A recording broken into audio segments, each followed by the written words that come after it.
afternoon. Ntates Kwambane over there did not quite tell you the truth, and he was trying to make me feel better. I actually have been asked to talk to you about the Oxfam scandal. And I feel very victimized, actually, because everybody came with good news and so on, and I'm being called to come and start with humiliating news. But anyway, I've been asked to talk about the risk and reputation management issues that arise in respect of Oxfam. And I've been asked to also talk about what measures were put in place. And I've been asked to talk to you about Oxfam South Africa and how it goes about being in the world and how it goes about influencing its partners and the stakeholders that it overall interacts with in regard to being the people, communities that actually serve public good. So let me just start with the background and tell you about Oxfam International, the Confederation. So the Confederation, could you please help me with moving the slides? Shall we have a key? I'll just go that way and you know that it's for movement. Oh, that's how it works. Thank you. So the Oxfam International Confederation is a confederation of 20 autonomous and interdependent affiliates. It's quite an elderly organization with its origins in 1942 as the Oxford Committee that was primarily dealing with the advent of famine in that time. And the vision of Oxfam International is that of a just world without poverty. So Oxfam envisages a world in which people can influence decisions that affect their lives, enjoy their rights, and assume responsibilities. Quite a noble, a noble vision that is, and it commits itself to being an actor in the world who carries out that vision. Oxfam South Africa is the first African affiliate of Oxfam. All along you have known about Oxfam, you've seen Oxfam in South Africa, but those were other affiliates in the Confederation who were operating in the country, jetting in to operate and render services in the country. And that has been the model of Oxfam through the years. With the change in the vision of what meaningful transformation actually is, the idea of indigenizing came about, and so you saw a drive to develop affiliates that have an authentic indigenous character in the various countries, primarily in the global south.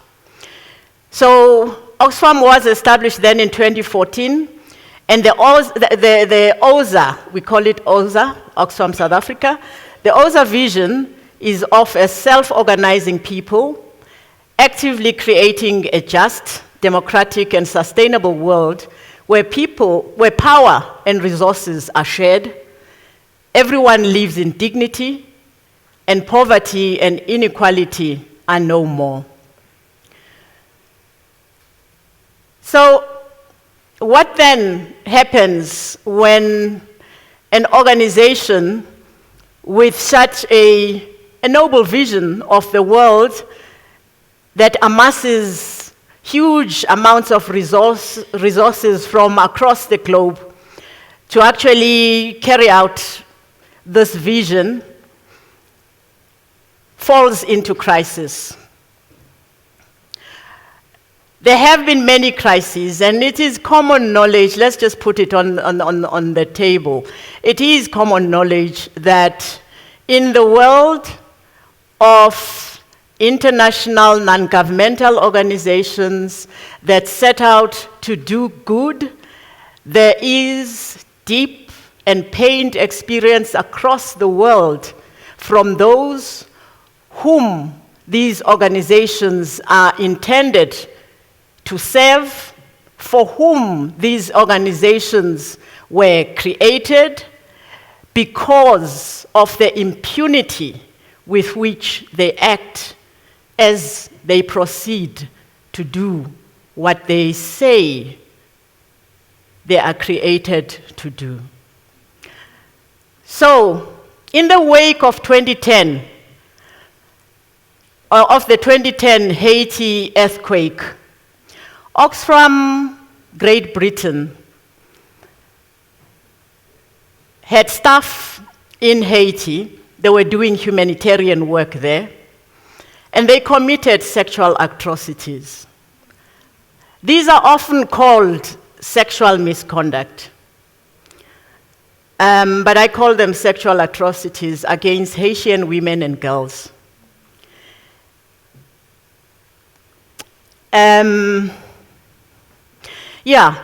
They have also been referred to as acts of prostitution and child prostitution, respectively. But I hold a view that this characterization just misses the context of gross betrayal of trust and abuse of power and influence, which is exercised with impunity in exchange for scraps of provision to people who find themselves dealing with devastation. So, what happened at that time, 2010, 2011? In response, Oxfam Great Britain had disciplinary hearings and went on to strengthen its safeguarding policies. Life went on, but 7 years later, the scandal resurfaced. In February 2018, Oxfam GB and the Confederation as a whole got thrown into significant crisis when reports of the 2010 violations of Haitian women and children were published. The reports were very soon followed by even more revelation of violations in Chad under the same Oxfam country director who was involved in Haiti. And this was also accompanied by a widespread spate of speaking out about the internal organizational culture of sexual misconduct. So essentially, you can imagine, that's what you call crisis. The organization was thrown into significant crisis. So bad was the crisis that about 7,000 donors to OGB withdrew their support. So bad was it that Oxfam GB was facing a 34 million pounds sterling withdrawal of funds by the UK government.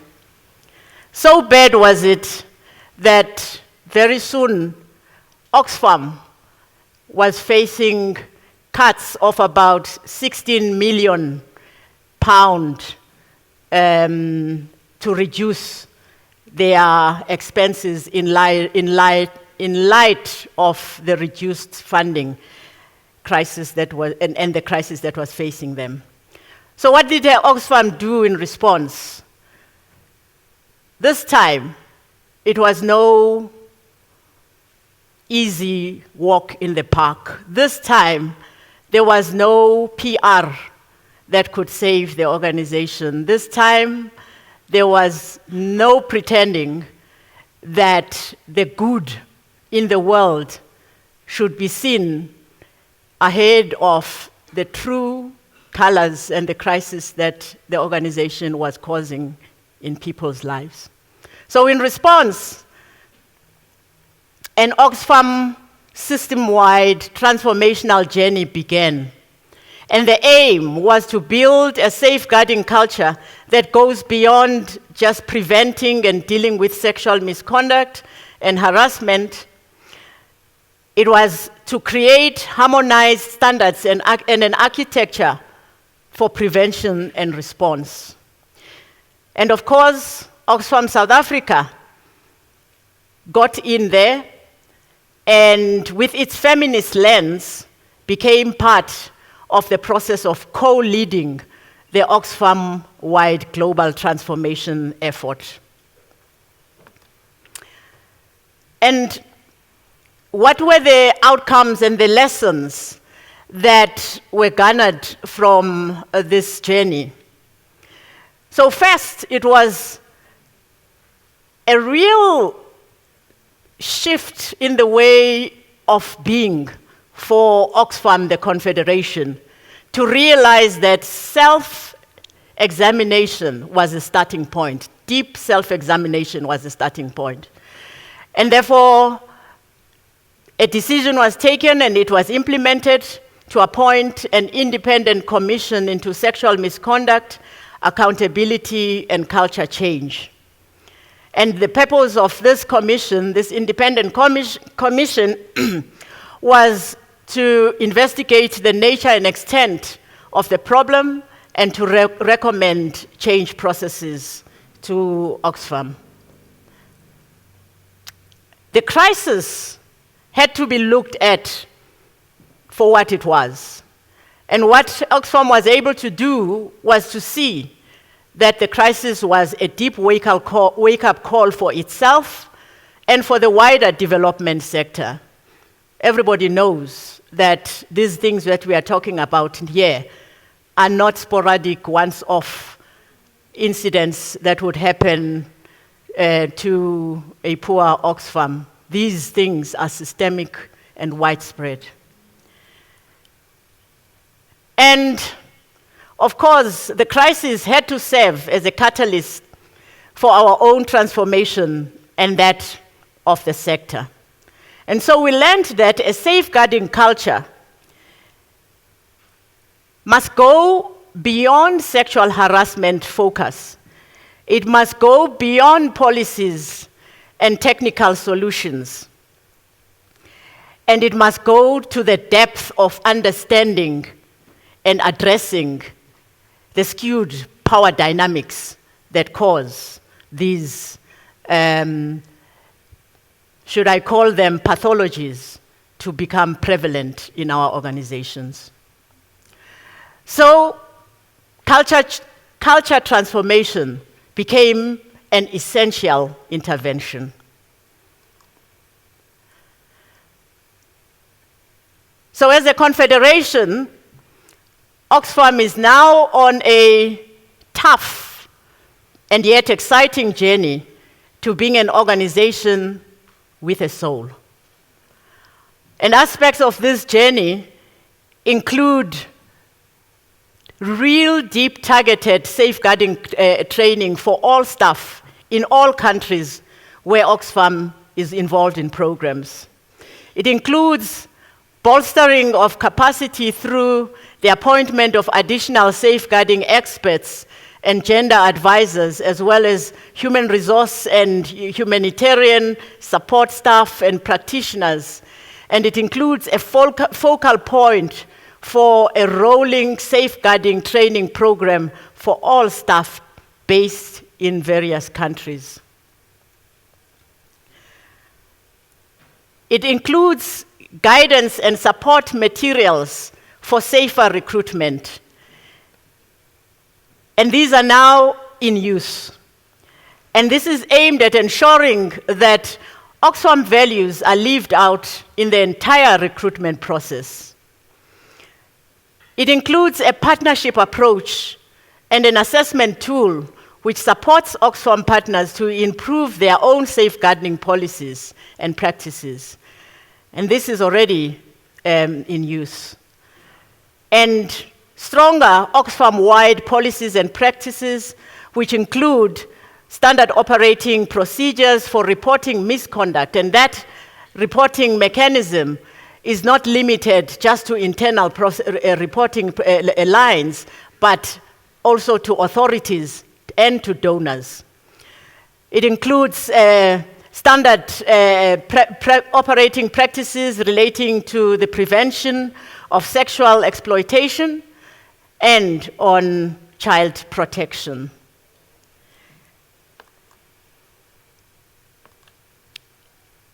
This brings us to how then we, as Oxfam South Africa here, see ourselves in the context of, in this VUCA context. And by the way, in our analysis, we just don't look at the volatility, the uncertainty, the complexity, and the ambiguity.